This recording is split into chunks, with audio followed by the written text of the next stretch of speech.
The Okay. more important thing is, will folks be able to see our guest? I don't know, but let's find out. Let's just let's get past all this. Let's just bring him in, and Well, before we do, we have a bio to read, right? we do. Yeah. Would you like to, or would you rather I? I can't. I don't have the capacity today to The, read the whole the whole It's reading. Jamie's turn. Just remember, reading is fundamental. Okay. it. All right, here we go. Ron Yacovetti and Lourdes Gonzalez bring to an enthused public a most unique method of spirit communication, now widely known as the Digital Séance Experience, or TDSE. It employs the use of analog white noise generators, which are filtered and slowed down to enable vocal anomalies to audibly emerge from a speaker. It's a closed circuit system with no opportunity to receive any RF signal, no mic input, and yet, despite white noise processing no data, clear voices that have timing irrelevance are often heard. Ron is a 6-time author, SPR member, and Chief Communications Officer for the IDC Institute. He brings a unique blend of academic insight and a satirist critical eye to afterlife research. His extensive field work involves his philosophical approach to the absurdities often found upon the paranormal landscape. Through his book, Afterlife Contact, A New Perspective, Yacovetti advocates for a deeper focus on consciousness and metaphysical philosophy to advance paranormal research. Lourdes, the research archivist and records manager for the IDC Institute, is also a licensed New York State court reporter, a vocational avenue that has made her ability to detect anomalous voices eerily accurate and highly effective. She is truly a voice phenomenon authority. Ron, an ambassador for idyllic idealism philosophy under Dr. Bernardo Kastrup, PhD, argues, along with Lourdes, that relying solely on anomalous voices for validation, as we have for decades, is insufficient. To continue to simply furnish evidence repeatedly as some form of proof and then expecting to finally or eventually prove the afterlife is, in their collective opinion, very naive. Ron and Lourdes proudly champion the metaphysical idealist view that reality is fundamentally mental, allowing for a coherent understanding of supernatural experiences as natural phenomena, nature doing what it does, thereby resolving conflicts with scientific frameworks and dissolving axiomatic beliefs that have persisted in the paranormal field far too long. Their lecture presentations have been highly successful in provoking thought, as well as encouraging others to not just accept the hand-me-down theories that exist in our field. They can be seen presenting alongside Chris DeSere as his promotional tour following the October 7, 2025 release of the Netflix miniseries James Wan Presents True Haunting, Erie Hall, which chronicles Chris's 1985 dorm haunting. Without further ado, here's Ron Yacovetti. Hey, Ron. With a drum roll. Hopefully, Wait, there's more. And applause. Nobody does that. Nobody does that. And I need everything I can get to build me up. I'm following Steve Dills, right? Yeah. It's hard to do. One does not follow Steve Dills. and I think that, to be honest with you, I don't think this is the first time that you've followed Steve Dills either.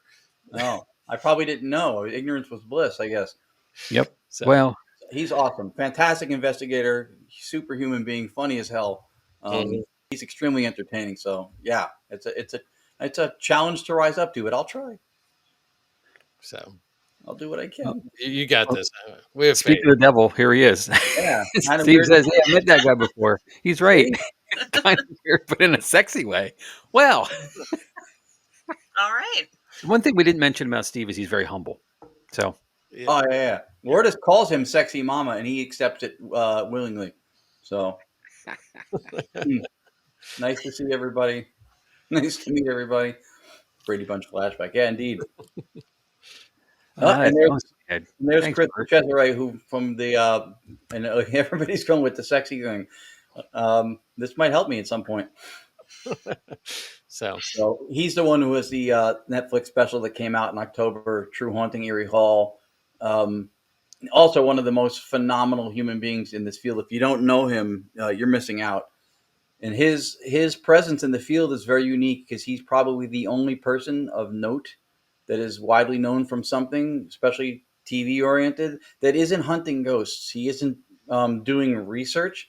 Something happened to him, and not happily. He was not entertaining this in a. It wasn't what he wanted when this haunting happened to him. But it's one of the most well documented cases, and it's unbelievable the stuff that went on. So Mm-hmm. miss you too, Mr. Dills. I miss you too. We'll see you soon, January, for the Hanover Tavern Paracon, which is awesome. If you're able to go to that, people go. Yep, we were actually just talking about that before you came on tonight, Ron. so we're looking at going down this year as a team. So it's a great event, man. It's one of our favorites. We do it every year. Matter of fact, Lourdes, like yourself, just came back from Florida. She was seeing her granddaughter and her daughters, and she chose to go now, obviously because she misses them. But she went last year for her granddaughter's first birthday, and they had moved the event date for Hanover back. So if she went at the same time this year, she would have missed Hanover 2 years in a row, which she didn't want to do. That's how much we like the event. Well, and Steve would give grief because he already gave Chad grief here. So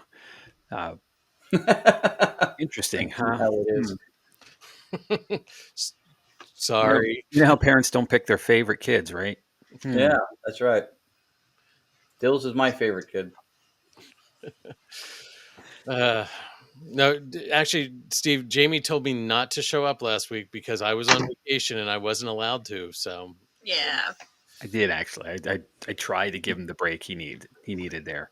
So it was not a working vacation. Well, kudos to making it tonight. That's hard. That's why Lourdes, she wasn't up to it. She wasn't feeling as well. She flew back, but she had to get up like crazy early to drive 2-3 hours to the airport and then come back. So, So all right, if you but want anyway, to get beast, no beauty, I'll do it. So anyway, enough talk about travel. Let's get into the meat of some things here. Where Sure. do you want to start, Ron? I don't know. I never know when to start. I never know what to start. Hanover, I think, is the end of, just to answer that question, the end of January, if I'm not mistaken, the 30th and 31st. Yep. Friday, Saturday with that weekend. I checked my calendar because that's what old people do. Yes. Is it a paper calendar? No, not yet, but I'm going to print it. No. I know what you're getting for Christmas. Oh, yeah. Memory pills. So we'll just put the date up here so everybody can see it in writing. There you go. Oh, good. Nice job. Yep. Because I'll forget by the end of the show. So anyway, let's see. There's a bunch of things I think you want to cover tonight. We've got TDSE. We've got you're working with Chris. So let's jump in with Chris because we sort of covered that a little bit. Jamie or Kirstin, have you seen the documentary that about Chris?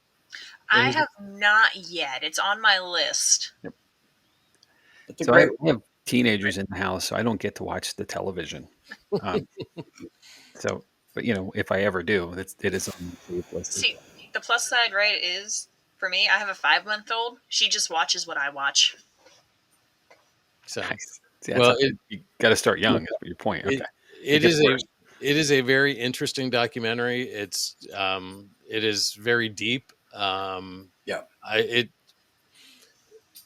It takes some time to process. It was very well done. And like you said, Chris is an amazing person. I met him a few years ago at the Strasbourg Paracon, a bunch of years ago, and just talked to him a little bit. And he's one of those people you could just meet for the first time and talk for a long time. So, he is a fantastic human being. He was really happy with how it turned out too. The 5 episodes, the last 2 are about a home in Salt Lake City. The first 3 are about what happened in his dorm, and they did a fantastic job. James Wan is a horror director. He did The Conjuring, Insidious. I think he did Aquaman too, but he didn't want to turn it into a horror, I think, but he wanted to give that vivid, visceral the feeling of what Chris went through, not jump scarish so much, and not dry documentary, because that had been covered in the past with Sci-Fi had done something, and I think he did it. I think he captured it really well. It's It's fascinating, and there's even more behind the story than he's okay, I guess, of himself. He says there's even more behind it than they got into it. There's other things that happened, and then because of it coming out, Chris got two different people who reached out to him, who he learned new information about stuff that was connected to the haunting at that time as well that he didn't know, even when he filmed the documentary. Um, and then we've been close with him for years. We love him to death, and he wanted us to come on board for the talks and stuff. We spoke at Liberty Science Center for the Halloween event in Jersey a couple weeks back, because what we bring to that dance is that he shares the experience and he tells it as it happened, and then we provide metaphysical philosophy and then within scientific frameworks explanations for validation, for supporting how these things can happen and that they're possible, that he's not crazy, and this stuff did happen to him, and it's not to be dismissed or discredited or taken lightly. And we were honored to do that because that's kind of in our wheelhouse of what we speak to and lecture to now. Mm-hmm. And if you're gonna validate or support something, let it be something that's extremely well documented and about or centered around someone who has unquestionable, ineffable integrity, and that's him. And that story, his friend Jeff J. Ungar chronicled what happened even back then, before paranormal investigating was a thing. He just instinctively did a lot of the right things to Mm-hmm. document stuff, and so now we have this story that lives on, and yeah, for us to be a part of it is really cool.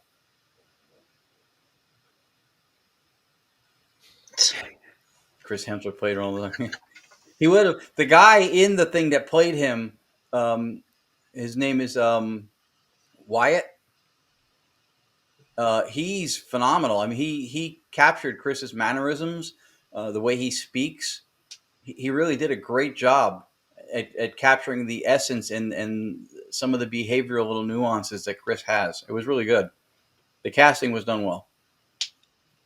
So do watch it. Will do. So yeah. So what your events with him? So he's presenting his story, and then you're going through and discussing the. That's the guy's name, Wyatt Dorian, who played him. Yeah, he was fantastic. They made him audition for hours, from what I understand. They kept having him do different stuff. Um, yeah, he'll share the experience, and when he gives an account of this happened or I saw this or um, voices captured, anything like that, then we provide a framework or an explanation with how that's actually plausible, how that's possible, how it's um, not something so unique and rare that it's never happened before and it's only him, so why should you believe him, kind of thing. Like there's validity to this stuff. It's supportable. Psi research, which was called PSI Psi, short for psychical research, has legs. It has scientific studies that have been done. If you're familiar with the works of like Dean Radin, uh, so Jeffrey Kripal, there's people who have looked into this stuff. So there is support for these types of experiences, and we're grateful to be able to stand with him and provide explanations behind how these things could happen. Cool. And how are you doing these presentations? Are they live in person? Or are you doing an online version, or how are they working? Both platforms are entertained. We started with the live one when we did the Liberty Science thing in October, but we're looking at also putting together, and we just did a little restructuring because we're really trying to optimize the event and the impact. So there will be online events also. Netflix is in over 400 countries, so he's had interviews with Wall Street Journal, People Magazine, different periodicals from different countries have called to talk to him. So the story and the impact and the appeal to it is not minute, to say the least. So we're looking to see if we can capitalize and bring to these people an opportunity to interact, to take a seat at the round table, talk to Chris, ask him questions, ask us, about those experiences. Why can that be something that can happen to somebody, or how do you think that could happen? So the online events we hope will really be wide reaching and do really well, but the in-person ones, a few we've done so far, we did one up actually at Geneseo where the haunting happened. Mhm. And then we did the one at Liberty Science so far, and both of those were really well received.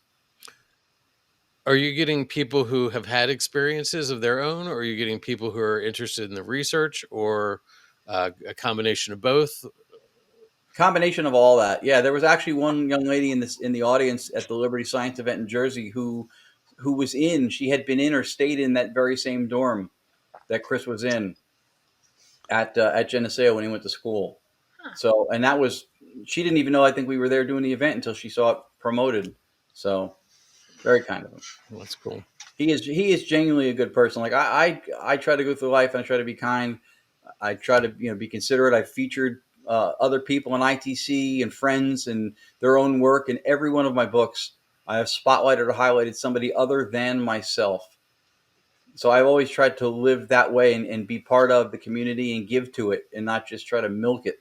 Mm-hmm. And then you meet someone like Chris and it makes you go, am I that decent of a person? Like as you start questioning, he's like, wait a minute. Maybe I'm not all I thought I was cracked up to be. He's that sweet of a guy. You find there's a whole nother level of awesomeness that you're just like, oh my, Yeah, Yeah. yeah.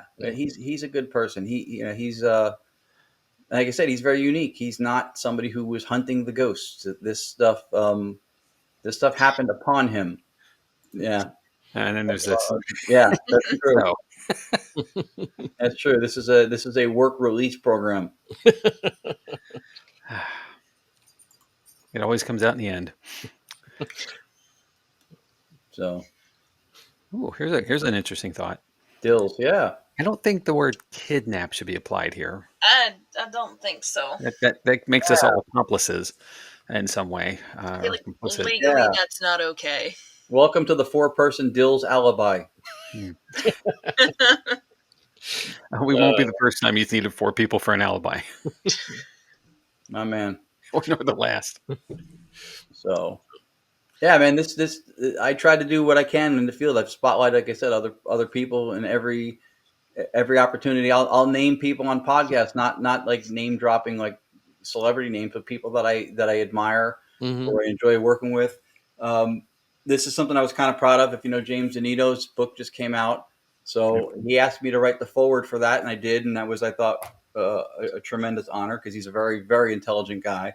Mm-hmm. Puts forward some very, very intellectual arguments and make some great points. And so when he asked me to do that, I thought, wow, I've asked people to do forwards for my books too. So I understand the value it has to the author. Yep. So when he asked me to do that, I was really taken aback. I was like, yeah, that would be fantastic. So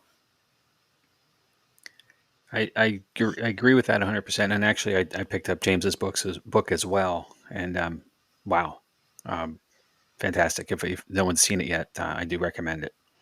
Mm-hmm. yeah, And Ron, you are definitely authentic about that because I know you've even talked about our team and our group on some other podcasts, and it's like I'm listening, and I'm like, wow, that was really nice of Ron. So I appreciate your authenticity. So no, that means a lot. I don't know. I culturally, not just the paranormal, but just today in general, but even in the field too. It's very much look at me, look what I can do, look what I've done. It's very puffing of the feathers kind of. And I don't know. Like I feel like if you think what I do is great and you admire the work and the person that's doing it, you'll say something or you'll make it known. And if not, I don't think it's my place to sit here and tell you how great I think I am, even if I do. But I do think, and this is where Chris and I think me and Mr. DeCesare connect, is that I like doing stuff like that. Celebrity was introduced into this field, and it a lot of people got bit by the bug.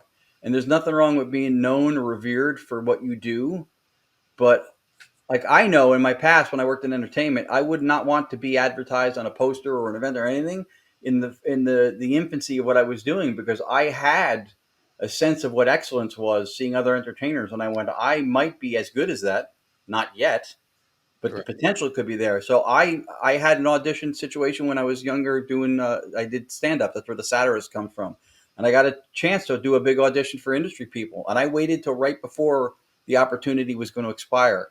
And then I booked the spot.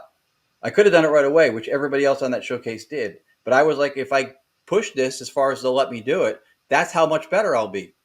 I wasn't in a hurry for the pats on the back and the reverence, but our field has got celebrity now, and I think there's a lot of a clamoring to get to that. Like when you get in your car, right? You go, I know how to get to this place, but if I put the navigation in, I don't have to get stuck with other people. I can emerge faster. I get there without any resistance, no tolls, right?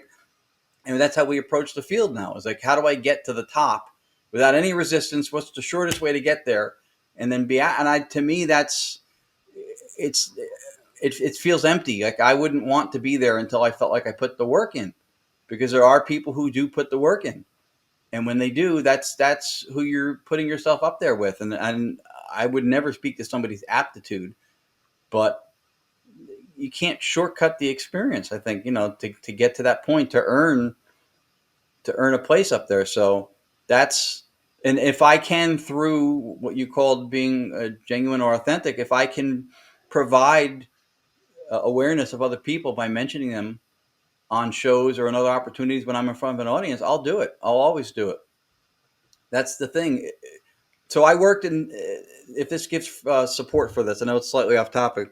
I worked in the fight industry for a long time. I did broadcasting. I trained as well. So, because I was working with professional fighters. And in professional boxing, if someone is phenomenally talented and nobody at that time can challenge them, people will forever question the legacy. Well, maybe he just looked that good because nobody was able to compete with him.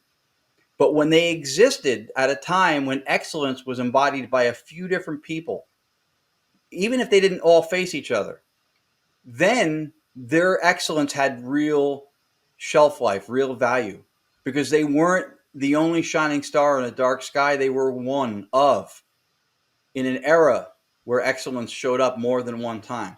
And that's how I feel about this field. If I don't want to be the only one that you look at and go, well, that guy, everybody else is kind of down here, but that guy, no, I would, even if somebody, I would not want that, because I think if we realize how much talent and brilliance is in this field now, then we look like we're part of something that has value more than what we self-aggrandize and say, look at me. I mean, we're part of something that's bigger than us. So that frame of mind changes how I look at a lot of this stuff. I want to exist at a time when I'm not the only game in town. There's other ITC people or other people who were talking about James Anito, brilliant guy, smart thinker. So I'm existing at a time when people like that, you guys, are right. That makes it more valuable for me. Cool. There's a phrase that, and I came from the social service world, so the nonprofit community. So bear with me on this because it kind of comes in that direction. But that's the concept that rising tides rise all boats. You know, and if we are considering that there is a tide in there in the community, if we're not helping each other, the field doesn't elevate at all. And it's just one or two look at me's. That's great, and that is the term celebrity. I would assume. But if we are all working together toward a better place for all of us, then this field, which is still considered pseudoscience to many, or hokey even to many, right?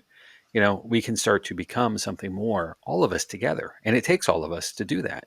And I agree 1,000% with you if 1,000% is possible, right? But I really, and I've always applauded you and Lourdes, for both of you, being the path makers for a lot of people along the way, and many others as well. But I know you two, and the character of both of you is never going to be in question with me. I appreciate you both. Thank you. No, I appreciate that too. The whole, I know, just it's nitpicky, but the whole, like, people, and I know people do, will use the word. I've heard people in the field use the word pseudoscience, and it's misguided. It's not a pseudoscience. No, It is in fact an observational science, is what it is, because it's field-based research. So when you put something in a lab, you do that because of the rigor that comes with the method, right? You can control for electromagnetic fields, you can control for environmental things, you can lock things down, air currents, everything else, right? That's why you do it. But when we take phenomena like the paranormal and we go, well, I don't know if this is legit, let's put it in a lab. When we move it to a lab, we unknowingly are biasing the experiment. unknowingly doing so, because we don't know all the mechanisms behind what's happening. And we're moving it somewhere else under the assumption that everything that is part of the reality that's creating this phenomena is working from a microscopic to a macroscopic scale. It all fits into a lab, so we can move it. And we don't know that to be true. It could be something that works at a level of complexity on a macroscopic scale. There could be things within the range of a city or a village or a town or a few miles that are part of what's going on at that one location. We don't know that that's not the case. When we move it, we bias it, even if we don't know that we do that. For the sake of control, the control does have value, but in a case like this, with these type of phenomena, when we move it, we're biasing the experiment by putting it somewhere else. And then they go, well, we couldn't recreate it, so then it's not legit. But even again, if you look at the work of somebody like Dean Radin, a lot of like psi research, telepathy, these things have been showed at well above chance odds in results and hit rate in laboratory settings. So there is a lot of it that is repeatable and has been tested under those kind of rigorous conditions. But for the field part of it and the investigations, it's an observational science. If those who would call it pseudo are willing to dismiss it under the guises of that, then they have to, per force, get rid of anthropology, sociology, astronomy, zoology, because those are all the same thing. They're observational field-based sciences, right? You can't take meerkats and put them in cages at a zoo and go, let's see what they do. You can't take an untouched tribesman from a remote part of the world, put him on a couch in a Holiday Inn, go, let's see how he behaves now. You can't do that. So, because you're changing the whole setting. So it's an observational science, and it needs to be done as rigorous as possible with controls. We need to do a better job with some of the ways we do that and some of the methodologies that are employed to do it, knowing what our equipment does so that we're not using it improperly, stuff like that. But it does not take a demerit because it's field-based and is not recurringly done inside of a lab for that reason. We've all been together, and in various places, and it is never a surprise when, first of all, there's never a time we haven't had activity, right? I think that's safe to say, and the level of activity has always been beyond what we would expect to see or hear, and that surprised look that the other folks had, I've had, so Yeah. and hearing a name that you don't expect to hear or have a reference or some communication, some intimate knowledge of something that you wouldn't expect Right. is never, it's always, shouldn't say never, it's always surprising. But your reaction, even when you said it never gets old, it doesn't, and it never surprises. I shouldn't say it doesn't surprise anymore, because I've seen it enough to expect the unexpected, I guess. But it is still a thrill every time it happens, and a step forward from a place you already know, you think you are, to take you to another level of engagement, Yeah, I mean, another conversation to have, another path to follow if in the I'm brutally process. honest, I mean, of course, because we knew we were filming an episode, I'm like, I hope it performs well. I hope we get stuff that that resonates with them. And if we didn't, I'd suck it up and live with it. That's this is Mhm. not something we 100% control, right? So I Right. was glad that that happened, but it performed at a level even above what I was hoping for throughout that whole night. They also reacted that way because they interviewed us extensively. Very little of the interview part went into the episode, and I don't blame them. They did a great job on how they chose to put it together. But I, in detail, explained a lot of how it works, and there's no radio involved, there's no signal reception, no microphone, etc., and how it's closed circuit. So once you know how it works, you have two choices: to either be taken aback by hearing something that shouldn't be there, or willful ignorance, which is to say, I'm not going to believe this because I choose to not believe this because my ideology does not allow for it. Uh, Mhm. and that's a big part of, I think, what we all go through in this field too. When I've added this since into our lecture, when people tell us extreme circumstances require extraordinary circumstances require extraordinary proof or evidence, that's only true, hear me, only true if by being termed extraordinary or extraordinary, it is because of the fact that it doesn't fit into an ideology or a belief system that says it's not possible or probable to happen.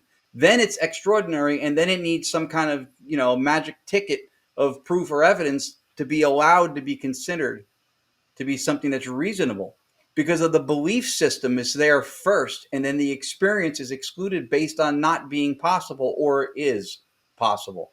So you don't need extraordinary proof or evidence, right? If somebody says, hey, listen, I have a car, and when I hit the gas pedal, the car goes faster, and if I keep pressing it, it keeps going faster, you wouldn't go, well, I need more proof than that. But if they said, hey, when I press the gas pedal, not only does the car go faster, but soft serve ice cream comes out of the air conditioning vent, so they go, well, I need to see that, because that's not what it's supposed to do, right?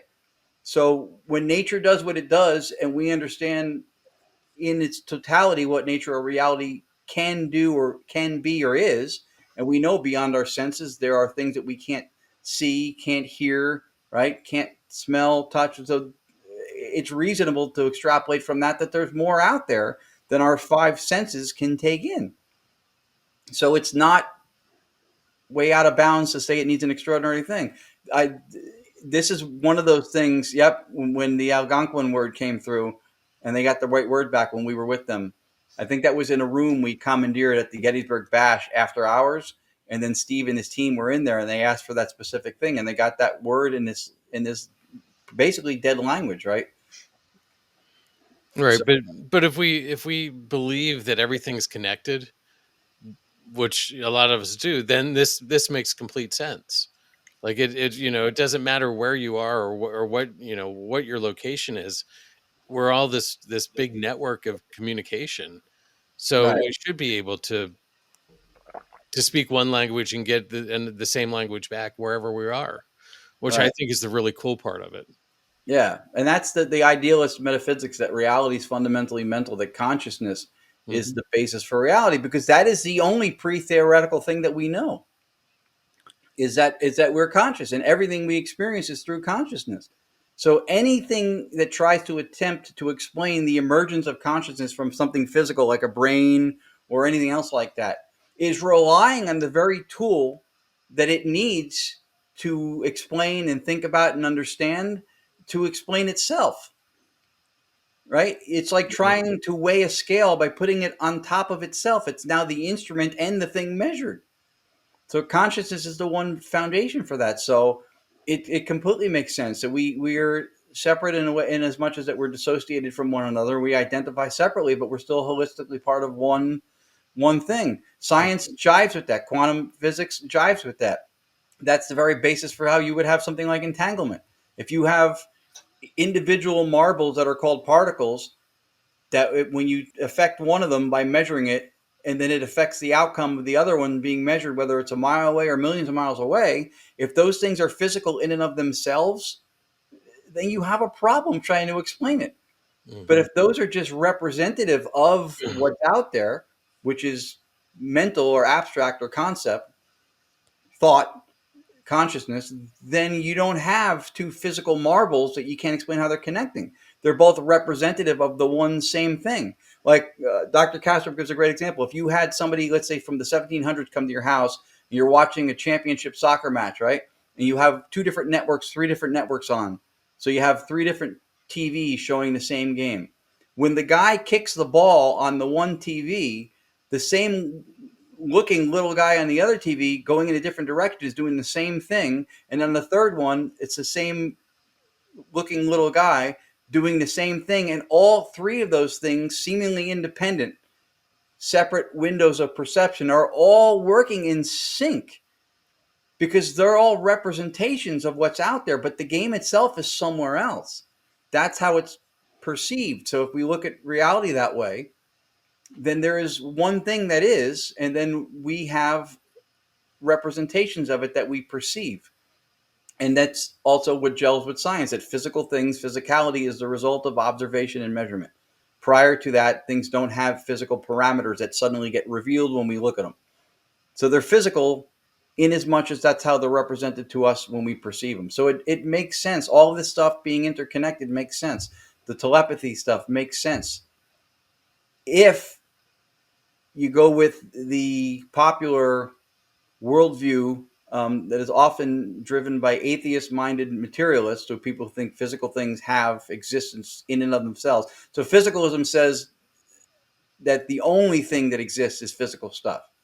Idealism says that mental stuff, consciousness, is the only thing, and then everything else exists within it, and then physical things are represented as that to us, but they're not fundamentally physical. Materialism or physicalism says that things are physical and everything is physical, and even the consciousness is created by physical stuff in your brain, right? When you have that foundation, then all of the stuff that we call paranormal, all of these experiences that people have, don't add up anymore. They don't make sense, and you struggle to try to explain them. So it made sense to us when we got involved with analytic idealism that the theory must fit the facts, not the other way around. And the facts are what you experience, you experience. You have a thought, Jamie, I can tell. No. Yes, but no. Not a formed enough one. Okay. Not to sound any dumber than I usually do. Oh, So you guys are fantastic. I'll hold for a moment. Well, while you're thinking about that, how about we roll another video? Segue. Ron, this is the Carnwath. Carnwath, yes, historic site. We just did this one the Friday night before the week of Thanksgiving. We did that. We did it with Full Moon Paranormal and Bearfort Paranormal. It's in the Lower Hudson Valley area of New York. Amazing place, really, really cool place. And you'll hear my system sounds a little echoey. We were in the room that we were in. I used for the picture for the background when I made the video. It's this big cavernous room, like a church kind of a place, and there was also a hospital and stuff there. It was fantastic, a really, really cool place. And this was a night too when we heard a lot of things came through.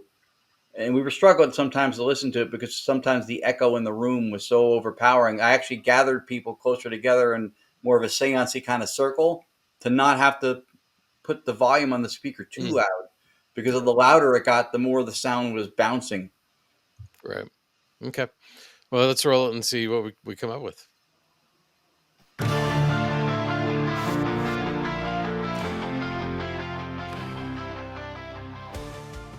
How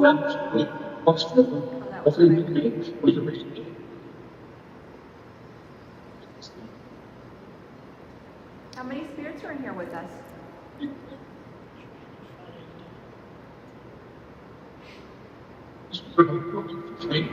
Eight.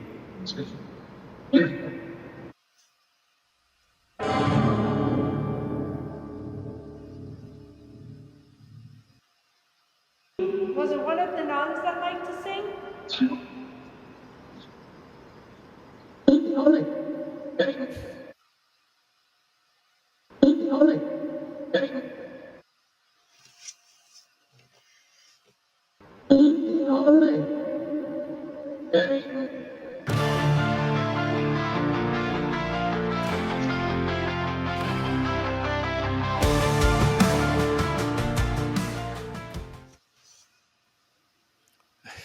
I like the intonation on that one. There's it's such a clear dialect, and it's just like ignore it.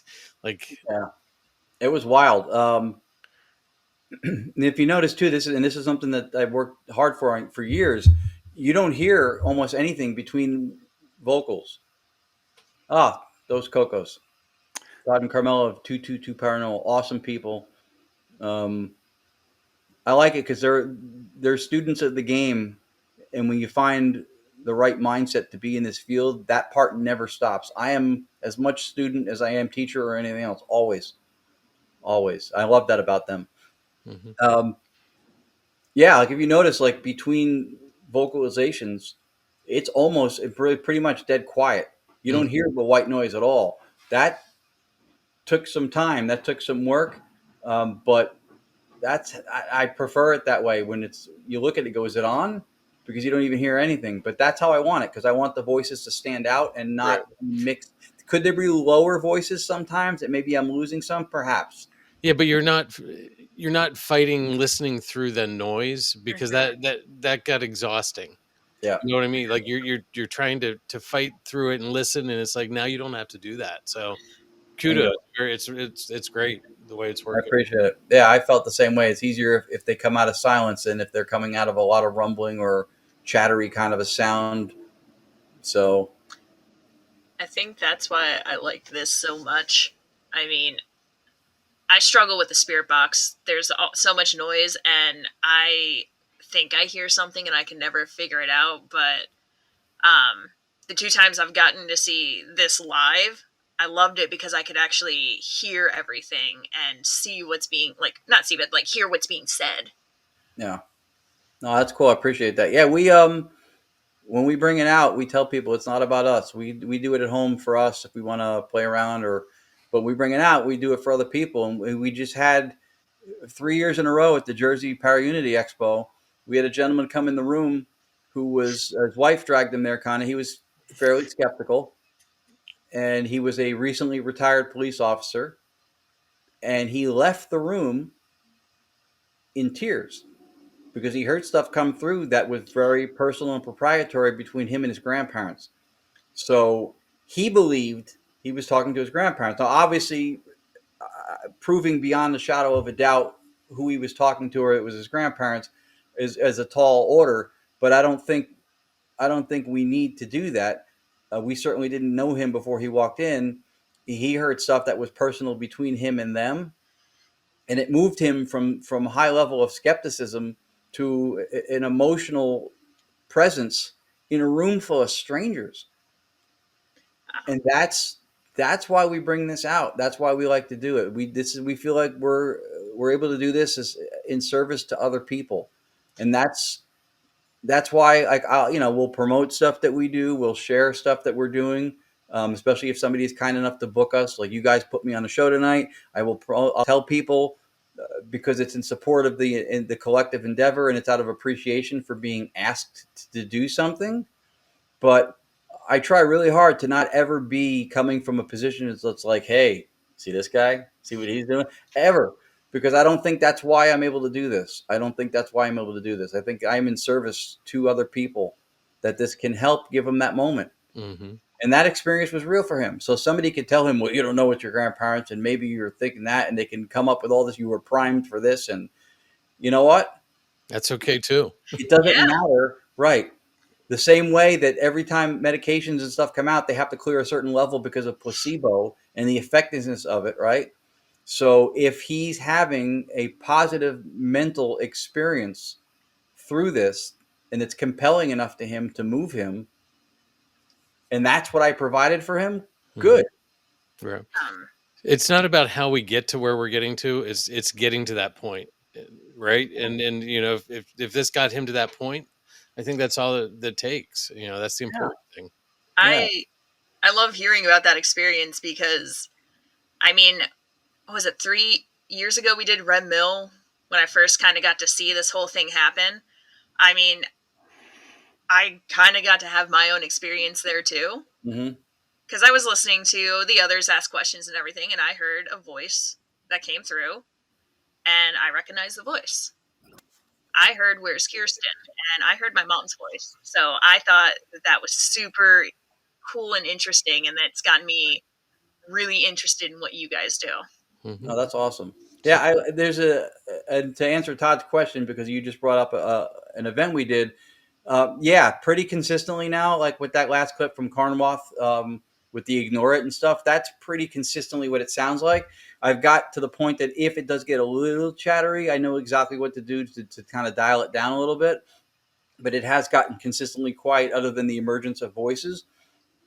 And yeah, that's every year we bring this out to the Jersey Expo and other places. We've had people. We had people in tears when we did the Augusta, Maine Paranormal and Horror Con Mm-hmm.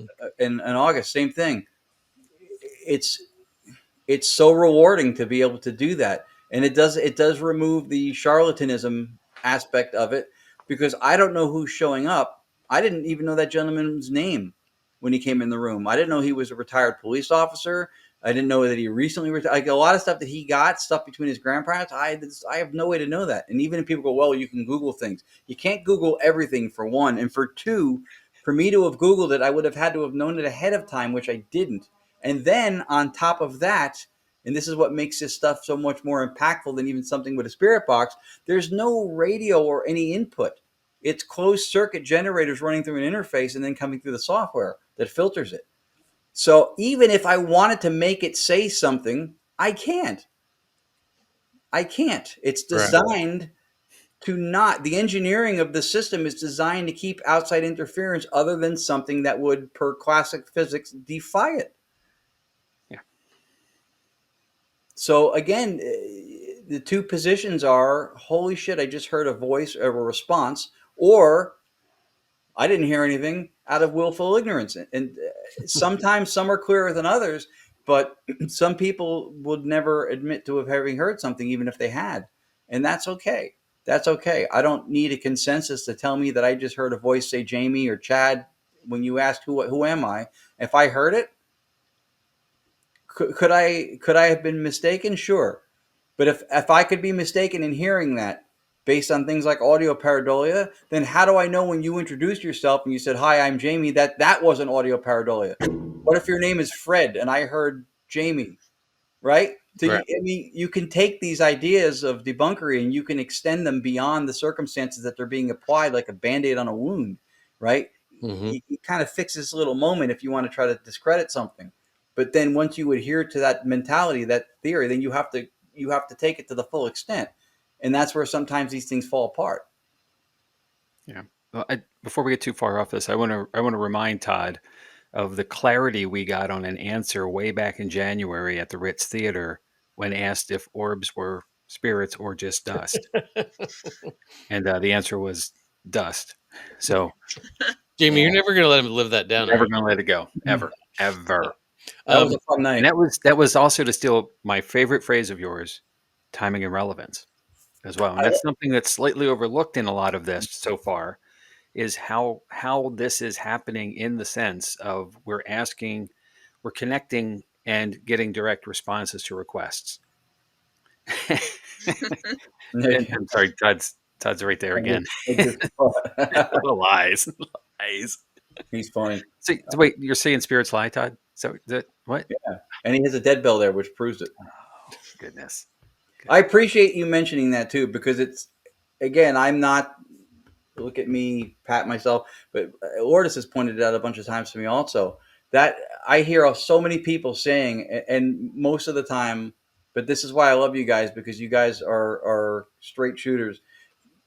Timing and relevance, I've been saying for years, and I hear it coming back to me all the time. And I love that, because that was early on, before I was even doing digital seance or direct radio voice stuff, just with anything ITC. That was the number one argument. I look at the arguments that are leveraged against the type of stuff we do, and I try to, if it seems valid, address it. And if it's difficult to address, or if it remains somewhat of a vulnerability in explaining something, then I accept that, which is why I'm not necessarily heavy on apps. I've seen apps produce some really cool things, but there's a vulnerability to those that remains by design, for entertainment purposes only. Like, there's a lot of things in there that leave it more vulnerable than what we do. And I'm trying to vet the authenticity of it. So that's why I lean the way I do. But I try to validate and really lean into what the criticisms are, and to address them and vet things as much as possible. So that was the first thing that jumped out at me, was like, even with a ghost box, if you go, what color is my shirt? And it goes green shirt, even from a spirit box. Now, yes, there's vocals in the spirit box. It's scanning radio. There's vocals on the radio, right? So I understand the detraction from that, and I understand the whole audio pareidolia thing. But if you're hearing what you want to hear from audio fragments saying green when you asked a question when that was the only answer, then what is biologically, physiologically, what is the difference in you that is not happening the other times, right? Because if you have to do that kind of experimentation to discredit something, then you have to show the hit rate and the misses. More of the time you ask questions, you don't get answers. We don't get answers to every question. So if it's a fallibility in my hearing, or if it's something that's within me, that's wishful thinking me into hearing what I want to hear, then why is it not happening all of the time? Why is it only happening the percentage of the time that it does happen versus the times that it doesn't? And if that's going to be a valid argument against instrumental transcommunication, then somebody should be doing those tests to show what the hit rate is against chance in a lab setting, controlled, to see, look at brain activity, look at hearing and age based on older men in their 50s start losing high frequency hearing, drops off a little bit. Look at different variables, have control groups, right? Try to do some kind of a placebo to it with, like something that's not necessarily what they say it is. Like, play with this and see if you can find some statistic that supports the pareidolia thing more than just a blanket, well, that's not possible, this ghost stuff is bullshit, so therefore pareidolia, you're crazy, you're not hearing anything. No, that's lazy, and we shouldn't accept that as a criticism. Right. Where Wow. I where feel like in one of that those though? 3 o'clock in the morning attorneys. I'll fight for you. But that's how strongly I feel about it. There's a lot of valid people doing a lot of valid work, and it gets dismissed because of the ideology doesn't allow for it.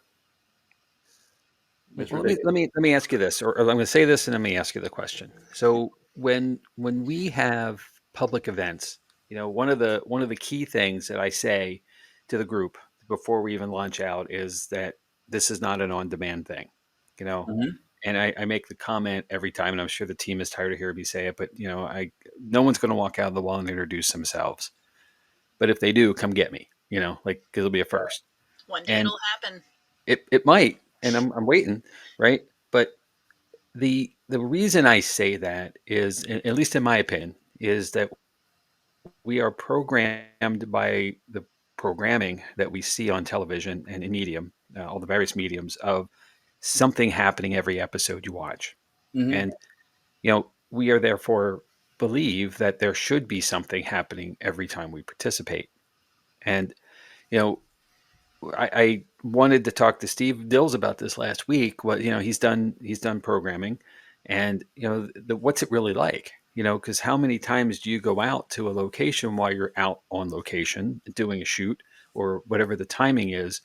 That what's the process look like? The back end editing of it all to make that.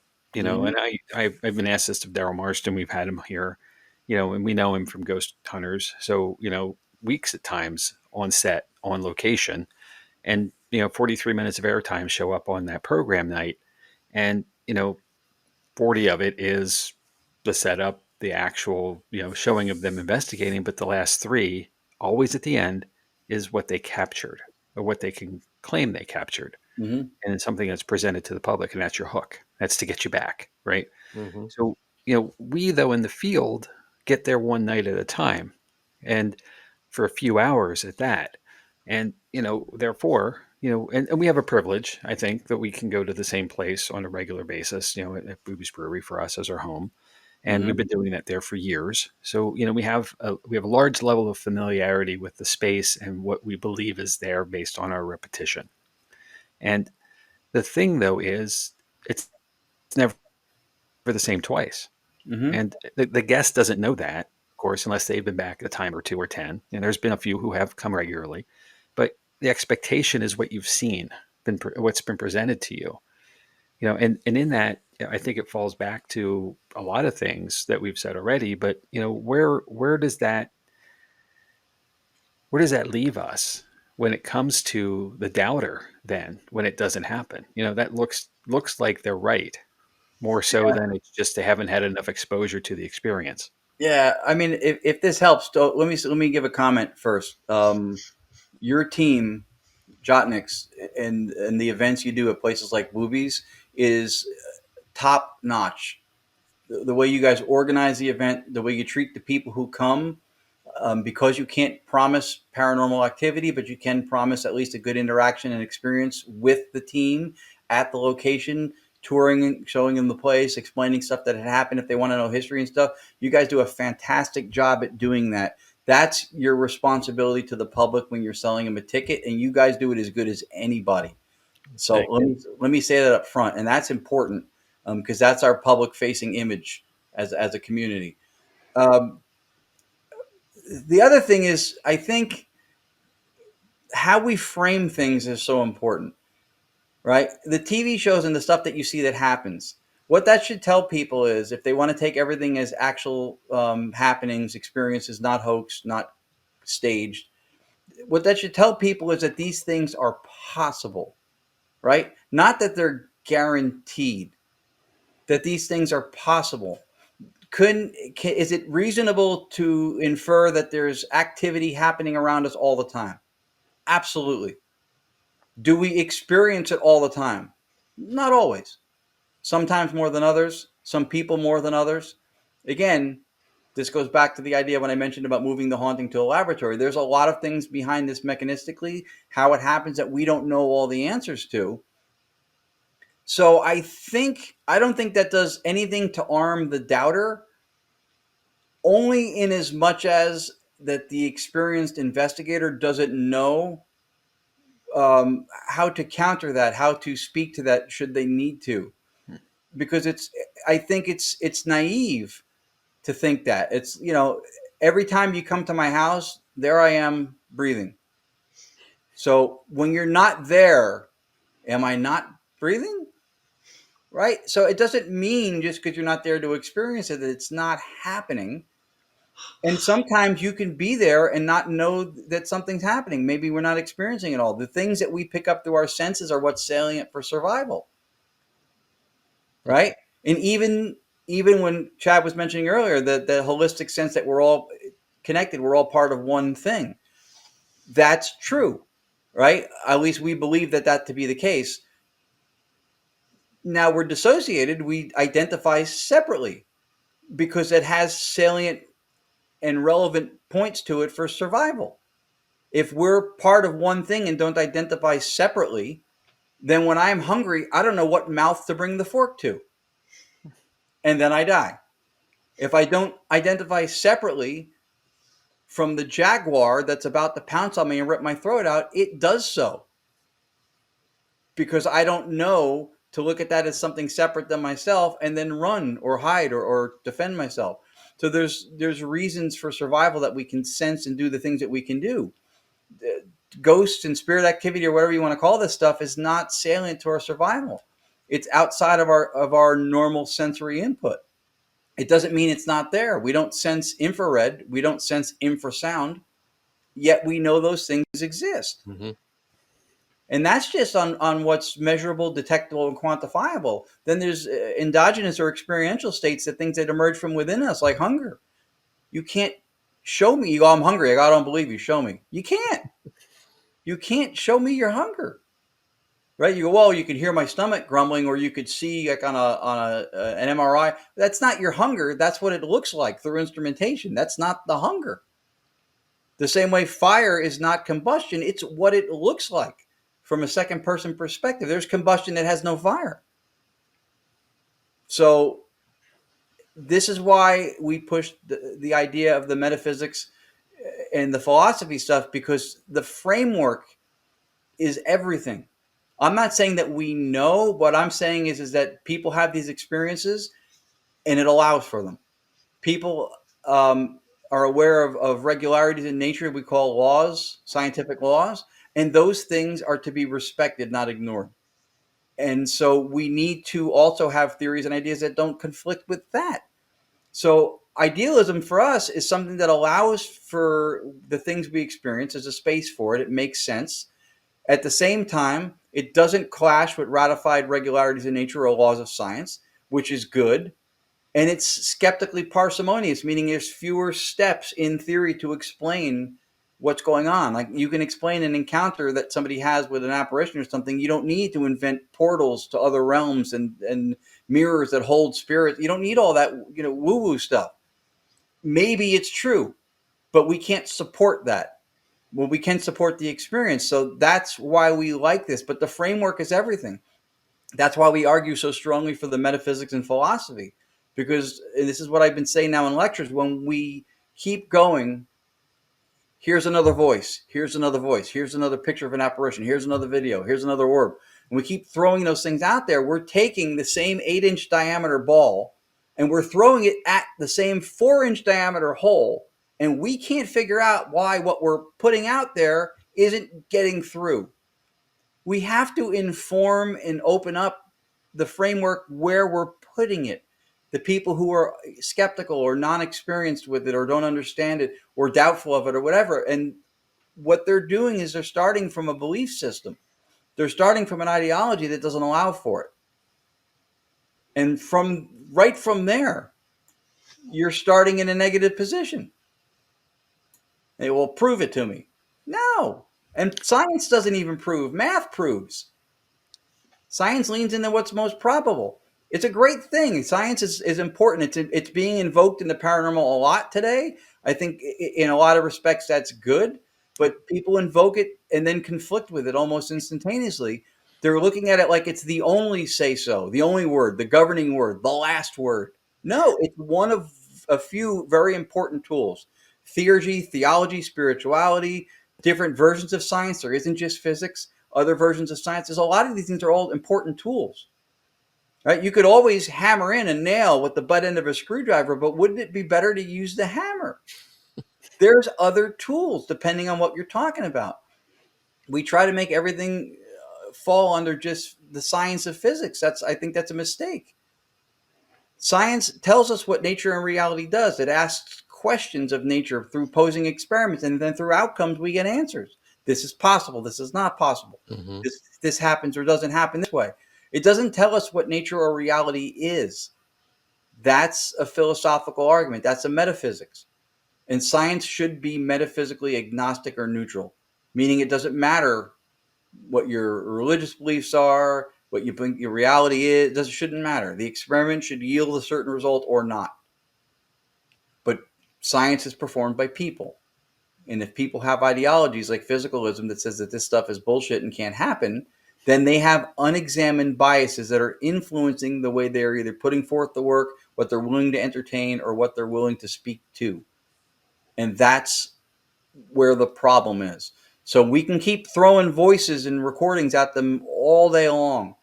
If we don't do something to change the frame that we're putting our artwork into, it doesn't go. It doesn't stick. The paint falls off. You keep leaving us. That's my paralocution. That's it. So, well, I do have one more video. Jamie, did that thought form, or should I roll another one? And Well, I have a few things here. So I got time. I love his thoughts. I love his questions. He's such a smart dude, such a brilliant guy. I love the questions. Both of you guys really have bring forth some of the best questions. well, it's not a question as much as a comment, I guess, or maybe even a statement. But and this isn't quite the right way of saying it. But once upon a time in the social service world, you create information for people to absorb because you want something from them, right? A donor is a great example, right? You need support, and so again, a wiser person than I gave me the analogy that data doesn't lie unless you want it to. So the concept of taking fact or existing knowledge and transitioning it into something that makes sense for what you need it to do for the group that you're presenting it to, is not uncommon, and it's been done over and over and over. Now, the good news is that somewhere there is a repository of the actual information, and that's the basis. But transitioning it into something that skews to the direction of your lean is not uncommon. And I think if I heard you correctly, and where it took me at least, is that we've got to find a way to take the information, the facts, and be able to go left or right a little bit with it. Not to make it untrue, but to make it presentable so that many can hear and many can understand. And I think I've said this before here, maybe even last week with Steve, but that social service piece of me, when you're giving a good presentation, there are two brains in this process. There's the analytical brain, the data driven element, and then there's the touchy feely story brain. So two halves, right? And the analogy that goes with it is facts tell and stories sell. So in giving a good presentation, you're going to give a lot of information. A lot of it's data driven, right? So for the analytical person, but also you have to weave in the touchy things, the feel good things for the person who wants to hear the stories. And if you can weave the story correctly or accurately to the group that you're presenting to, you should be able to connect with everyone, at least in theory. And Right. to take all of this then and get out there in the world, we all have microphones. Not necessarily this one in front of me or in front of us, but us. We are microphones, and every time we go out and somebody asks us, "What do you do?" We talk about our day jobs first because that's, but then what do you really do? Well, you got a minute? You know, that's when we can open up and expand. And that's the opportunity to engage more people. And some will be like, oh, cool, tell me more. And others be like, ugh, you do that. And that's the moment right there. That's where you know your audience. And therefore you can still have the conversation. And I've had some of the most interesting conversations with people who are skeptics. And I'm a skeptic. I'll admit that every day. I want to believe, but I need more than just the belief. I need something physical. I need some evidence. I need some touchness to it. So that's my analytical side. But Mhm. the story side is there too. And I love the plausibility that all of this could be exactly what we think it is and exactly how we want it to be. I hope it is. And to tie that together, we have our moments. We just have to be willing to step forward and put ourselves in front of it or with it to that next level of person Right. and continue that march forward. And it Right. goes to the whole thing about if we're all working in this, we're working toward the same thing, we're all going to rise with it. And it makes us all our field better. But Yeah. as soon as somebody starts naysaying, if we just kind of pull up our collar and run away, like shying away from them, we'll never go forward. And I'm Right. not saying we can win everybody. That's not the point. It's impossible. Right. But Now, sometimes it's worth the conversation to have. on the importance of how we present what we present to who we present it to, on that, I am with you. The other prong to this two-pronged approach that I'm really leaning into or emphasizing is the informed perspective of those we are presenting it to, especially if they've not had their own experience or if they're doubtful, because everything that we perceive, we tell ourselves a narrative with everything, and police people's belief systems are the filters. So starting with, and this is why I like the metaphysics and philosophy, starting with an ontology, which is the study of existence, right? The beingness, what reality actually might be. In trying to explain things, you reduce things, and not to make smaller, but reduce, going from complex to more simple, to try to break things down and explain them.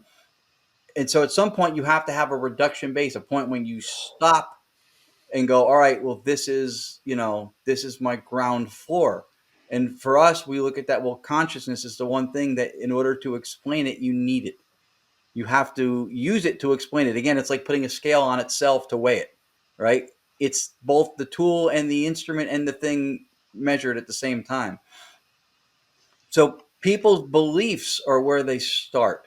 And so if they're not already believing that this is possible, then even the most ornate, elegant presentation doesn't sink in, doesn't get through, because they're already against it from the jump.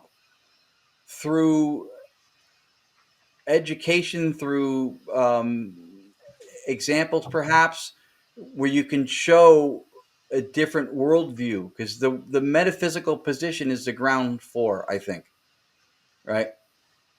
Okay. If you have a version of reality like the worldview now, like physicalism, and it doesn't allow for this stuff, and most of us were brought up through that in school, physicalism, materialism, right? There's a physical world out there. Your brain creates consciousness. It's just a byproduct of neural firings, and that's what we all grew up believing. But if everybody's not doing the work and the research, right, to get deeper into these things, And then people are still having these experiences, telepathic experience or ESP, or they're seeing apparitions or sensing thing or whatever, recording voices. And though the experiences happen, and yes, everything we experience is subjective. So saying it's subjective as a dismissive tactic is absurd. And anecdotal, sure. But when you have that level of abundance of anecdotal evidence to the point it meets a prima facie level of plausibility, in other words, it's worth looking into, then you have to start looking at, why don't you accept it? Why is this something that you don't believe? If it happened to somebody, why don't you believe that it's possible? And usually that comes down to the belief systems, right? You have a physical thing that's separate from my physical thing, so your thoughts and my thoughts intertwangled or whatever, like, is not possible because of physical things. These are separate physical things.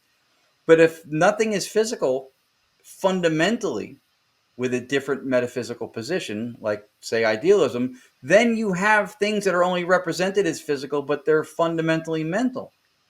This is my argument 100% behind stone tape theory, psychometry, and residual hauntings. I've argued in presentations in my last book that there is no such thing as a residual haunting. Because how do we define it? We define a residual by what? By the fact that it doesn't interact and talk to us. That's it. Right? If a ghost looks at us and goes, hey, it's intelligent. If it walks by, we go, hey, and it ignores us, it's residual. So, all right, if that's our criteria, take that and apply it to something non-paranormal and see if it holds up. You go to a baseball game, you're sitting in the stands. On the field, the game unfolds. There's people bunting, swinging, hitting doubles, stealing bases, throwing curveballs, knuckleballs, right? There's all kinds of strategy and intelligence and game plan going on. None of the players and coaches talk to you. So by our paranormal standards, that game, say it with me, residual. But you wouldn't call it residual. So what that shows you is that you can observe intelligence. Just because it doesn't interact with you doesn't mean it's not intelligent. Even if a ball comes into the foul territory and it lands on your seat next to you, and you get afraid because it came close, you feel the vibration. So now you've had an interaction with the game, you would still have to call it residual because it didn't talk to you. So I don't think there's any such thing as residual. And then now on top of that, the foundation for how residual hauntings happen is that they're stored in the wood, crystals, rocks, whatever, right? And that's your stone tape theory. That's your basis for psychometry, and then residual. And that explanation doesn't hold up because it invokes physics, saying that there is, first of all, it goes with the duality. Remember I mentioned, right, physicalism, there's a physical world, everything is fundamentally physical, and then mental stuff comes from it. And then there's idealism, which says everything is mental and physicality is a result of observation. Two different metaphysics, right? So when you say that there's a physical object holding on to an experiential state, somebody gets murdered in some place, and so then the despair that they felt gets stored in the Victorian crown molding wood, and boom, it's there, and people come sense it later on. Now you're saying that reality is dualistic. There's physical stuff, and there's mental, emotional stuff, right? Matter, mind, two separate things. And you're saying that the physical stuff is holding on to the mental stuff. That's what you're saying. So now you're invoking physics. Can we show that? We can look at wood at a molecular level. Can we show that? No, we can't. We can't see molecules of despair stuck in the molecules of the wood. Why can't we show that? Because you can't quantify and measure an experiential state, right? How much does my love weigh? What are the length of my thoughts? We can't quantify and measure qualities, right? Experiential states like that. So then you can't know they're there. And even if you grant and it pains me that these theories still survive in the paranormal unquestioned, stone tape the way it is, psychometry the way it is. I don't think the experiences are fake. I think those things actually happen. What we experience with stone tape, what we see mediums do with psychometry, and what we experience and call residual, I think those things all happen. But the explanation that physical stuff is holding on to these experiential states doesn't hold up. Even if you grant them the duality of something physical holding on to an experience like that, it would be gone eventually just through natural processes of entropy, which is when a system gradual descent towards disorder, coming unraveled, coming undone, like an old cassette recording. Right? Eventually, it would start to get worse. It would decay. It would become unintelligible. It would become intermingled with the surroundings. You wouldn't be able to discern it anymore. Gone. So even if you grant them that, through entropy, it's gone anyway. But even to get to that point, you can't get to. So this is why, again, the metaphysics and the philosophy to me is so important, because of the way we're framing reality by accepting physicalism as what we've always been taught, is we're starting off the beginning of the game, us versus the skeptics, right? We're starting the game off, and we've got our bat, and we've got our baseball, and we've got our helmet, and we got our cleats, and we walk out onto the field, and it's a football stadium. We're not equipped to play the game in the arena that we just stepped into. That's why the metaphysics to me is so, so important. You just made me realize something too, that and this is hopefully meant to be light, but the the residual haunting is like the redheaded stepchild of the haunting world, right? It's not fun, it's not sexy, it's not engaged. It's just, and we let it go. We forget about it. We kind of like, oh yeah, there's that residual thing over there. Because we Right. want that, and this goes back to the mediums that are presenting us with things that, we want that pop of something. We want equipment to go off. We want the bells and whistles to ring. We want something to move. Because that's the sensationalism that mass media presents us as what the world of paranormal is. But Right. it's Right. the little things Well, that can tell look at so the many residual. stories more. Right. Look at the residual situation too. Right. What criteria defines a residual haunting? Isn't it defined not by what it is, by what it isn't? Right. The second it talks to us, it's intelligent. Yeah. So we have this category because something happened. We had to call it something. So we made it residual. It's just stored in the wood or in the ether or whatever it is, which we can't even explain how that happens or what the play button is. Never even in principle been suggested what plays it back. So we go with this, but to me, it's fallacious. It's a mistake. We can't support it, and the metaphysics completely tears it down. So I think that's part of the problem, but I do think the experiences happen. I think that mediums do pick up on stuff, and if they touch something and then they get something from it, I don't think it's because of the wood storing the emotions. I think that per science, physicality is a result of observation. So there's something perceived as physical there. But fundamentally, if it's mental or consciousness, that's mental stuff. And we're saying that they're picking up on what? The despair that was there. That's emotional stuff. Mental and emotional intermingling. Do we ever see that? Every day. Every day, our thoughts and feelings influence each other. So Sure. now you have an explanation for what the medium just displayed accurately that doesn't clash with science. It's not invoking something that can't support it anymore.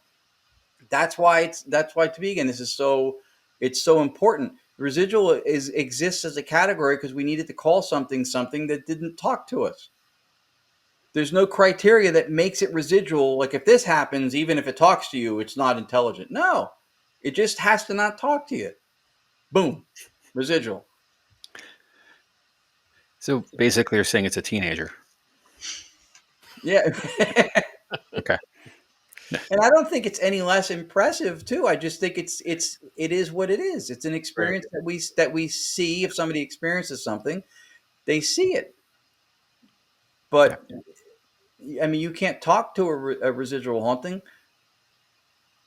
by definition. You can't do it. Hmm.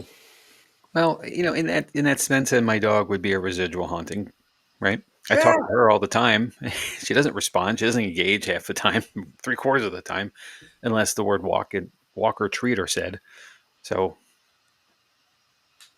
hmm, So Yeah. that's been one of it's the blessing and the curse, I guess, of analytic idealism and the philosophy under that I've been studying now. And I'm part of an ambassadorship with Dr. Bernardo Kastrup. So I get to meet with him and a group of people every week, and that's talk about humbling. Like I listen to him talk. He has 2 PhDs, and I'm like, did I even graduate? It's humbling, but Mhm. it changed my perspective. And when you take things down to the level of ontology, study of existence, when you take it down to what you think, because we get hit with that, right? You don't think this stuff is real. You think ghosts are real. You think this stuff is real. Well, how do you answer that if you don't have an idea what you think reality is? And if reality is fundamentally physical, then you've got some explaining to do. If it's not, then you have a way to support the possibility of what you experience not being something outlandish that doesn't make any sense, because you experienced it. So you have a more concrete way of explaining it. The physical proof part and having something like a vestige of what happened to, I get that. I don't think it's necessary. It's in philosophy what's called material chauvinism. It's you need something. But again, you go, I just saw an apparition walk by, and I go, well, I don't believe you. I don't believe they're real. Prove it. You go, I can't. I saw it, but it just happened, right? If I do that to something else, if you go, I'm hungry, and I go, well, I don't believe you. Show me. You can't. But we know hunger exists, right? So not being able to have a physical vestige or some kind of material proof or evidence of something doesn't necessarily mean that it didn't happen or that it's not real. You can't, even in lab set, you can't induce a black hole, but nobody questions if they're real. You can't do them on command.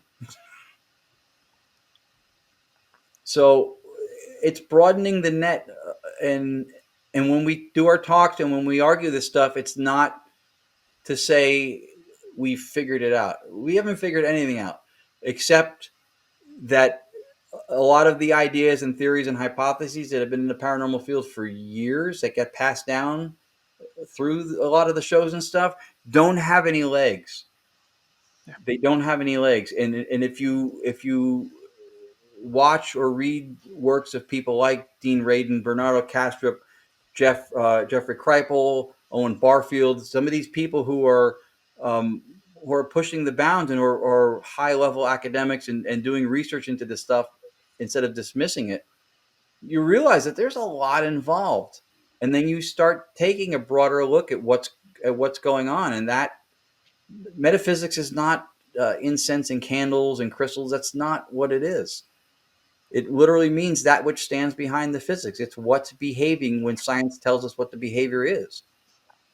And I think that changed our entire game with what we're doing. And I like sharing it because I think it's something that helps the field. I think if we keep arguing for things like stone tape to people who are skeptics who are invoking science, and now you're playing in their court because you're invoking physics to say that wood is holding on to the love that was left behind, and you can't show it, that's like going to the front lines of war with a Nerf gun. Good luck. So,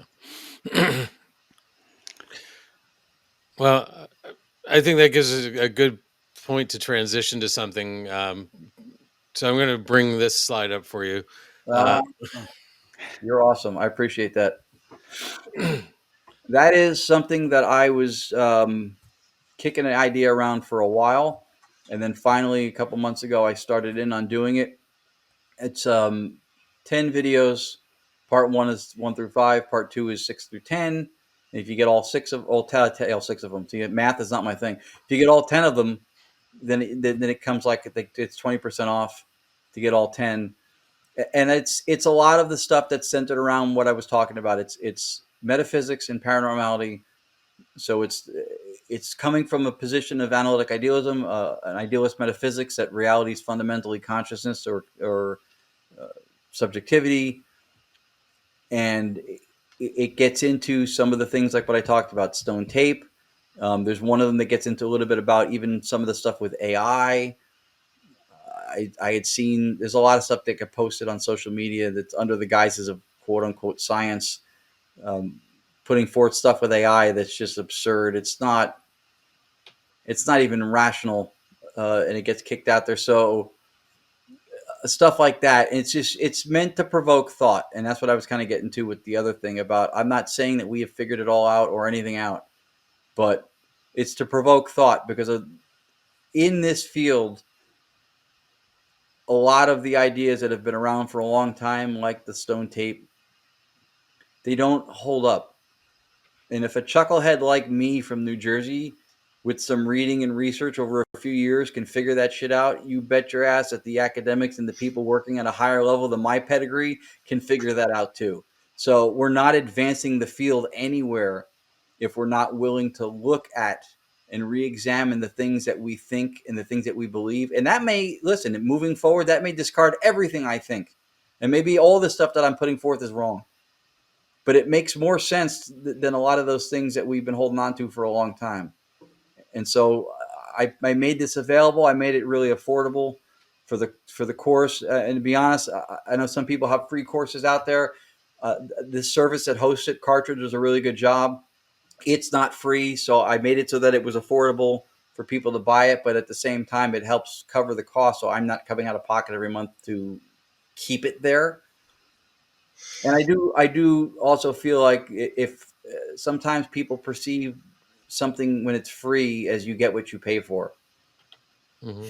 And so I wanted there to be a value to it, but not like who does he think he is value. And I asked people, a lot of people before I released the course about pricing, and everybody's numbers that they thought something like this would be worth. And they know who I was. I'm no para celebrity. They were all higher than what I charged by a lot. So I was like, all right, this should be fair for someone to do. So thank you. I appreciate you showing it. So that's what this is. It's to provoke thought.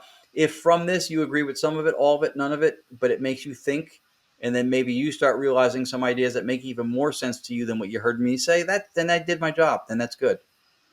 That's good. This is not like everything else I do, and I appreciate that you guys see this. This is not anything about look at me, look what I've done. This is just about provoking thought and trying to put something back into the community that I hope I have a legacy that made some kind of a difference. That it wasn't just about me going around showing my wares, but that I actually got people to think and question things a little bit more. Cool. I did put the link in the chat, and I'll also put it in the show notes when I push it out. So we'll have it out there as well. Another link that we talked about sharing is your new website. Yeah, this is it. It's weird. I don't know why on my monitor did it before too. The Cognac thing in the very top looks off center there, but when I go to the website, it's not. So I don't know if it's monitor settings maybe individually. If the magnification, when I connect to different monitors, it'll say 125%, 100%, and if it's 125, it moved it to the left. But yeah, that's the new site. Krista Chesway was watching.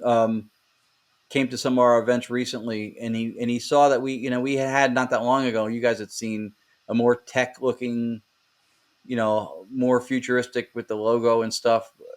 And he thought that a lot of the personal value and meaning to people, and a lot of the theme that we would invite for people to be focused and paying attention and really in the moment is the seance. It's called the Digital Séance Experience. So this is per his recommendation. So when somebody that kind and that smart offers a suggestion, I always listen. So I literally redid the whole website and went with this whole Victorian themed digital seance look. And I'm really happy that I listened to him because I like this so much better. Mm-hmm. And it leans into what we're trying to do. It does look good. So Yeah, it's sleek, and it sets the expectation, what to expect. So if anybody goes to the Cognac Paranormal site too, one of the tabs on the top, you see it says testimonials. The very first one before the rest of them, there's like 5 or 6 there. The very first one is the retired police officer who was at the Jersey Expo a couple months ago. What he said to us. So in the one under that too, a woman who lost her son. We've gotten some really nice testimonials, and that's the most rewarding part of this.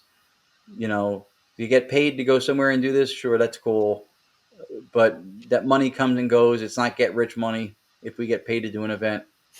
This lives forever on my website. And every time I look at it, I see what I was able to do for somebody who showed up with no expectations but hopes. So do you have events on your website of things that are coming up, or is there a better place to find where you'll be? No, I'm glad you asked, because that was one of the things too. Our last website, the way I had it was, I felt like things were disjointed and there was a lot of extra pages. Everything is on this one page if you scroll it, except for the the photos, media, testimonials, and then the blog. But the blog is just the main page where I have 4 academic essays that I've written on here, and those are accessible if you scroll down the homepage also. So it says event details, a third tab. If you hit that, it just drops you down the page, and then all those banner images, the pictures that we get when we're appearing somewhere, I'm trying to keep it updated. So they're all there in a little photo thing. You can just slide through them, hit the arrow, and it shows all the events in order from left to right. So I'm trying to keep that updated as well. Video clips has some lecture moments for me, some of our TDSE evidence clips, including 2 of the ones we showed tonight. Okay. And yeah, and everything else is pretty much centered on that page. But I appreciate you showing that. Yeah, that was definitely something that made me glad that I listened to Chris when he said to lean into the Victorian theme thing. I like the way it looks and feels now. And this is what we're trying to put forth when we do this. And we're going to start having themed events now too, with the red lights and a little round table and a more focused setting for when we do these. Cool. Definitely have to make our way to one of those. Mhm. So, Yeah, we got to get a Jotniks event on the calendar, just because we haven't seen you guys in a while. yeah. So, let's see then. This is the last slide that I've got for you. Thank you. This is, they're all available on Amazon. Of course, when we do events, I try to bring them with me also. Amazon, I think, or the publisher made this graphic, so which is cool, but they're not necessarily in order. The one in the middle, Paranormally Speaking, is the first one. The one on the far right, ITC Technomancy, is the second. The TDSI, second one from the left, that's the third one. Paranormalization, second one from the right, that's the fourth one. And then the newest one, Afterlife Contact, is the far left. Oh, look at that. He's got it. Yeah. I'm most happy with that one because that one was the one I got to go more into the idealism with regards to paranormal phenomenon stuff. So I'm working on 6 now. We had a lot of stuff, and then when I worked on the course, I got sidelined a little bit from doing it. But I'm working on 6 now, and 6 is going to be another idealist perspective on paranormal stuff to hopefully maybe convey what it is I'm trying to share and put out there. And thank you, Todd. I saw Todd's comment. Yeah, get that up. Yeah, they're very good people. They support their friends. Mm-hmm. They support their friends. Yep, definitely. So, This is kind of one. I'm gonna switch to something here for a second. We used sports a moment ago as a connector to an analogy, but in the I guess primarily in the football world, the professional football world, there's a thing called a coach's tree. A head coaches, assistant coaches, eventually rise and get hired out, and then they are part of that person's tree where they started from. So you, sir, have a tree. You and Lourdes both, and I'd like to think we're part of that tree. I know the Cocos are as well. There are many others, So there is in the long game of the field, a lot of people come, a lot of people go, but the steadies, we all have those people that we have followed and learned from and engaged with and been kind enough have been kind enough to us to embrace us and encourage us to continue and give us the reasons and the hope and the prospects and the way, the path to go forward in. And I will give you full credit for that, and Lourdes as well, all the time. And I've appreciated that all these years, and it's been many now. And I know I'm not alone. And a lot of the comments we've seen so far tonight in the chat have been saying the same, of course, with some humor in some of them. And that wouldn't be unexpected to have humor in the process too. But I really appreciate this, and this is your 4th time with us. Is I it? believe in our bylaws of the podcast, if you have a 5th appearance, you get a team shirt. So I'll be back Am I wrong? next week. Me and Dills. Am I wrong about that? So, um, I appreciate that. It's very kind of you. Because of you guys are the way you are, I will always come back, and I'll always enjoy working with you. That's what you guys exemplify. I think is the thing that gets lost in the field now with everybody trying to become a celebrity.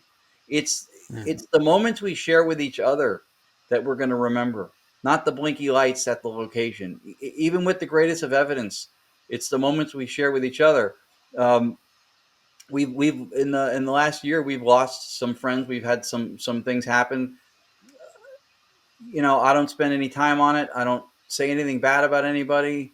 I wish anybody well who is no longer part of the tree. Um, it's unfortunate that things happen sometimes, but it's for me it's never going to be something that anybody can affect or take away, because what I value is what you just showed, is the interactions with the people. Mhm. That's the most important thing. You guys don't need anybody to tell you why you should do this and why you do it well. I mean, I think if you look at yourselves, you'll see that. You'll see that everybody's so, not everybody, a lot of people are so busy trying to tell you how great they are that they're not seeing how great everybody else around them is. And so, yeah, for guys like you, for people like you that do the shows the way you do them, I'll always come back. I'll always do this. Well, we appreciate that. Thank you thank you so much for saying that and being willing to come to us. So We're just gonna have to get your shirt size. That's all. Yeah. Yep. I will It's take. always I open. will take the shirt. It's not Ron Steve said I can't take snacks for the guy. Steve Yeah, we Dillon. didn't really warn about snacks for tonight, so sorry, Yeah, guys. he's a funny dude. And Yeah, he's a good guy too. He's been good to us, man. I don't ever want to identify as, or I won't ever identify as a para celebrity. We got wherever we got doing what we do because we just do it for genuine reasons. You mhm. know, we're not on every poster for everything we do. We're on some for other stuff. Grateful for what I get. Not entitled. You know, not entitled. There's situations that I would love to be on the talking circuit or whatever for, and I'm not because I'm not on a show. What am I going to do? Complain? I don't care. It's fine. You know, Mhm. we need to be grateful for what it is we get, and what it is we have. yeah, So we're grateful for what we're doing and for the amount of exposure and stuff that we've gotten from it, because it puts us in places just like this where I'm on a show talking to you guys and having a good time. exactly that. And the end of the day, we're all in this together. Our aptitudes and our abilities and our interests are not all aligned exactly, and that's what makes this all work very well. Because if we were all doing exactly the same thing exactly the same way, this would be boring and Yep. crowded. And the paranormal has, and I say this a lot, but the paranormal field has no walls. And that allows all of us to roam freely to the places that it takes us. And I'm grateful when paths cross with others, because I think that's important. And that's one of the first things I ever learned in the public world of hosting events is, these people are here because they're interested in the same thing I am, but they don't do it the same way. Right. Right. So I have something to learn from them as much as I have hopefully something to teach or share at least. And the process therefore expands, and grows and you have that ability, and we're all lifelong learners. I think that's the most important part of this. We don't know everything, and if we think we do, we're wrong. And that was something I learned at a U2 concert a long time ago. Everything you know is wrong. Back on the Octung Baby tour, it was big Yeah. graphic and Mhm. flashed. You know, such good times back then. Anyway, the the field has room for all of us and all that we do. Yeah. And I agree with you. I don't. Celebrity's nice, sure, fine, cool, but it passes. And when you're done with it, it's done with you. What do you do next? You know, I'd rather be here with you guys Mhm. every day. Yeah, and the landscape has changed now, right? That's why a lot of the people who are on TV have gone to YouTube, because the shows that make you are not really happening anymore, right? Yeah. That well has dried up a lot, so people are trying to sustain relevance on doing stuff on YouTube, and that's great. But then for those who are still seeking that celebrity who didn't get it through TV, then it's then there's a lot of sensationalizing, and I don't know. I tell Lourdes all the time, the first time I take one of those shocked face picture thumbnails and put it on a video, shoot me. I hate that. I really do. I hate that stuff. I openly reject the approach. It just, it gets too, everything gets too conflated between the entertainment and the education. And I think they can coexist, but I don't know. When the goal is the clicks, likes, follows thing. I don't know. I don't know. I think if integrity is there, it can prevail. But a lot of times, integrity is like the umbrella in the rain. You get out there and you go, oh shit, I left it at home. But I'm out there now. Mm-hmm. So, well, any final thoughts you want to leave us with, Ron? This is your shameless plug time. I mean, you shamelessly plugged the hell out of me with all the website and the course page, and I appreciate that. And the books, I really do. I appreciate that a lot. You guys have always been supportive, and it's, again, not to be taken for granted or expected with entitlement. So I really, really do appreciate that. Hopefully next time we do this, Lourdes can be with me, like she was supposed to be. But I want to go on record saying that for her, it will be her 4th appearance at most, and I get the T-shirt. It's fair. It's fair. This guy gets the T-shirt.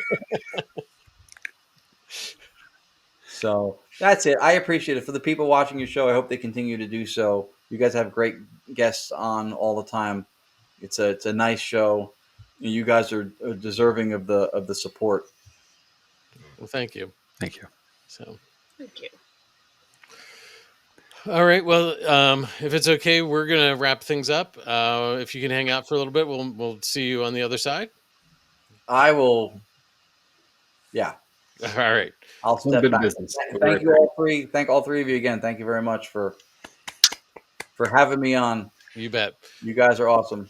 All right. You are the best. Thank you. All right. So right. some stuff. Mhm. Obviously, some stuff coming up. So I'll take this. Okay. Next week. And where did you find this picture? I've never seen this dude without a hat on. So it's amazing. All right. Next Facebook is a week, wonderful thing. he's a photographer who doesn't take pictures of himself. Go figure. We're going to do another version of Urban Legends. This will be volume 3 for us, but it'll be local legends in and around Lancaster County. So I can't say it's exactly here in the county. Some might Yeah. be regionally, Yeah. but primarily Lancaster County with special guest Corey Asperl. Corey is an investigator as well, and an enthusiast to the paranormal. A friend of mine, and I'm really looking forward to having here next week. I spoke with him today to say, dude, you're officially on the clock as of 10:30 tonight when we wrap up, and I'm off my time a little bit, but as usual, we're later than expected. And he's like, I'm ready. So all right, cool. So looking forward to next week and getting him in to see what he's got and wants to discuss on our local urban legends. Cool. And then after that, if I can get the slides to turn, there we go. On the 16th, the Keeper's Last Steps will be the topic, and it is the hauntings of the St. Augustine Lighthouse. Chad alluded he was in Florida last week on a research trip, much like when I was at Disney, did research for the Haunted Mansion. So, and then I'm really excited to see what you have there. I made 2 trips to the lighthouse. I saw that. I was keeping up with you on the socials this week, so very cool. And some neat pictures as well. The 23rd, Kirstin's first solo episode will be Yuletide Judge, the tales of the Belsnickel. Where am I going? Belsnickel. I got sleep last night too, and I can't read. Exactly. Goodness. And then coming up on the 30th, they'll wrap up the last one of the year, Caught in a Time Slip, Fact or Folklore. That'll be Chad. And then behind that, I will have No Escape, The Spirits of Spike Island over in Ireland. So a very interesting place that I found out about recently. So that covers us there. And it's hard to say this, guys, but one last investigation coming up this weekend for us at Booby's Brewery. This will be the last for us with Jot Nick's Paranormal as the host team. We're ending our residency here at the end of the year. And with that, we'll be on to other things. So more to come, what we're up to. But tickets are still available, at least some. So Saturday evening, if you're in and around the South Central PA area and the Mount Joy, PA region, come visit with us and come investigate the last time through for it with us. It'll be fun. Looking forward to it. Mm-hmm. And we'll talk more about it next week, I'm sure. Yeah. All right. And then, sorry, I jumped you there, Jamie. You did. You sure did. And then just obviously us and ways to connect and contact with us. You're finding us here via the podcast, whether you're watching us on Facebook, YouTube, or the streaming services, wherever you're at. But for more information about us, we have a website. It's jot-nix paranormal.com. It's JOTT-NYX paranormal.com. And if you have any information like to share with us about an episode or something, a stream of consciousness around the paranormal, something about tonight's episode, of course, drop comments in the episode wherever you're at. Or you can send us an email at paranormallenspodcast@gmail.com. That's all spelled out, paranormallenspodcast@gmail.com. We do listener submissions. So if there's an interesting topic that you're saying, hey, I want you to talk about it, we'll be happy to. Just give us a little time to research it, make sure we do justice to the topic. But we've fit many in before. We'll fit many in again. So anytime, anywhere. And lastly, all of the stuff that we have, all of our social sites are available on Linktree, which is linktr.ee/paranormal lens, or just Google Linktree, and then you'll find us under their homepage under Paranormal Lens, and lots of cool stuff. Shameless plug of our own. We have a store, so there's lots of good things to find for Christmas gifts for those in the paranormal. So give a thought there. Another great holiday gift are any and many of Ron's books. Get all 5 and help someone start their own paranormal bookshelf section. So there you go. All right. Shameless plug again. Keep them coming. Yep. Yeah. All great reads as well. Yeah, definitely. So, well, do you guys have any final thoughts before I wrap it up? Fun as always, and a great conversation as always. Ron, obviously we miss Lourdes, and there's a next time for her. And Ron's right; it'll only be the 4th. She won't get her shirt. We may have to book her separately, I guess. Right? Keep up. Ron's in going, no. Well, so no, it's always fun. So. Yeah, exactly. And the thought-provoking and informative, what a repository of awesomeness that Ron is. I'm never at a loss for what I'm going to gain there. I walk away with more than I come with every time. Mm-hmm. And I really appreciate that.